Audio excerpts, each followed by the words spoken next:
ಊಟಕ್ಕೂ ಮುನ್ನ ನೀರು ಕುಡಿದ್ರೆ ಸಣ್ಣ ಆಗ್ತಾರೆ. ವೇಟ್ ಲಾಸ್ ಮಾಡುವವರೇ ಮೊದಲು ಈ ವಿಚಾರ ತಿಳಿದುಕೊಳ್ಳಿ. ದೇಹದಲ್ಲಿ ಕೊಬ್ಬಿನ ಹೆಚ್ಚಳವು ಆರೋಗ್ಯ ಸಮಸ್ಯೆಗಳು ಮತ್ತು ರೋಗಗಳ ಅಪಾಯವನ್ನು ಹೆಚ್ಚಿಸುತ್ತದೆ.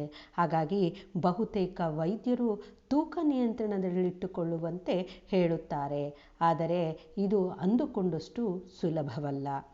ಇತ್ತೀಚಿನ ದಿನಗಳಲ್ಲಿ ಸಾಕಷ್ಟು ಮಂದಿ ತೂಕ ಹೆಚ್ಚಳ ಸಮಸ್ಯೆಯಿಂದ ಬಳಲುತ್ತಿದ್ದಾರೆ. ತೂಕವನ್ನು ಕಳೆದುಕೊಳ್ಳುವುದು ಬಹಳ ಸುಲಭದ ಕೆಲಸವಲ್ಲ.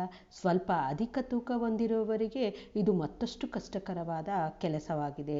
ಕೆಲ ಮಂದಿ ರೋಗಗಳು, ಔಷಧಿಗಳು ಮತ್ತು ಇತರ ಆರೋಗ್ಯ ಸಮಸ್ಯೆಗಳನ್ನು ಕೂಡ ತೂಕ ಹೆಚ್ಚಾಗುತ್ತದೆ. ತಮ್ಮ ಈ ಸಮಸ್ಯೆಗಳನ್ನು ಪರಿಹರಿಸಿಕೊಳ್ಳಲು ಆಗದೆ ಕೊನೆಗೆ ತೂಕ ಇಳಿಸಿಕೊಳ್ಳಲು ಆಗದೆ ಒದ್ದಾಡುತ್ತಾರೆ. ದೇಹದಲ್ಲಿ ಕೊಬ್ಬಿನ ಹೆಚ್ಚಳವು ಆರೋಗ್ಯ ಸಮಸ್ಯೆಗಳು ಮತ್ತು ರೋಗಗಳ ಅಪಾಯವನ್ನು ಹೆಚ್ಚಿಸುತ್ತದೆ. ಹಾಗಾಗಿ ಬಹುತೇಕ ವೈದ್ಯರು ತೂಕ ನಿಯಂತ್ರಣದಲ್ಲಿಟ್ಟುಕೊಳ್ಳುವಂತೆ ಹೇಳುತ್ತಾರೆ. ಆದರೆ ಅದು ಅಂದುಕೊಂಡಷ್ಟು ಸುಲಭವಲ್ಲ. ತೂಕ ನಷ್ಟಕ್ಕೆ ಆಹಾರ ಮತ್ತು ವ್ಯಾಯಾಮ ಬಹಳ ಮುಖ್ಯ. ಆದರೆ ಇಂದ್ರಿಯ ನಿಗ್ರಹದಿಂದ ಮತ್ತು ಆಹಾರದಲ್ಲಿ ನಿಯಂತ್ರಣದಿಂದ ಮಾತ್ರವಲ್ಲದೆ ಅನೇಕ ವಿಚಾರಗಳನ್ನು ಪಾಲಿಸುವುದರಿಂದ ಮಾತ್ರ ತೂಕವನ್ನು ಇಳಿಸಿಕೊಳ್ಳಲು ಸಾಧ್ಯವಾಗುತ್ತದೆ. ತಿನ್ನುವುದಕ್ಕೆ 20-30 ನಿಮಿಷಗಳಿಗೂ ಮುನ್ನ ನೀರು ಕುಡಿಯಿರಿ.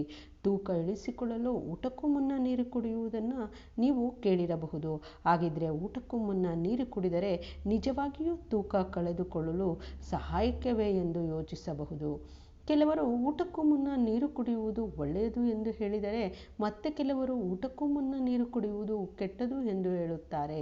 ಆದರೆ ತೂಕ ಇಳಿಕೆಯ ವಿಚಾರಕ್ಕೆ ಬಂದರೆ ಊಟ ಮಾಡುವುದಕ್ಕೆ 20-30 ನಿಮಿಷಗಳ ಮುನ್ನ ನೀರು ಕುಡಿಯುವುದು ಒಳ್ಳೆಯದು. ಊಟಕ್ಕೆ ಅರ್ಧ ಗಂಟೆ ಇರುವ ಮುನ್ನ ನೀರು ಕುಡಿದರೆ ಹೊಟ್ಟೆ ತುಂಬಿದಂತಾಗುತ್ತದೆ ಮತ್ತು ಕಡಿಮೆ ಆಹಾರ ಸೇವಿಸುತ್ತೇವೆ. ಆದರೆ ಕೆಲವರು ನೀರು ಕುಡಿಯುತ್ತಾ ಆಹಾರವನ್ನು ತಿನ್ನುತ್ತಾರೆ. ಇದು ಸರಿಯಾದ ಮಾರ್ಗವಲ್ಲ. ಇದರಿಂದ ತೂಕವು ಸುಲಭವಾಗಿ ಹೆಚ್ಚಾಗುತ್ತದೆ.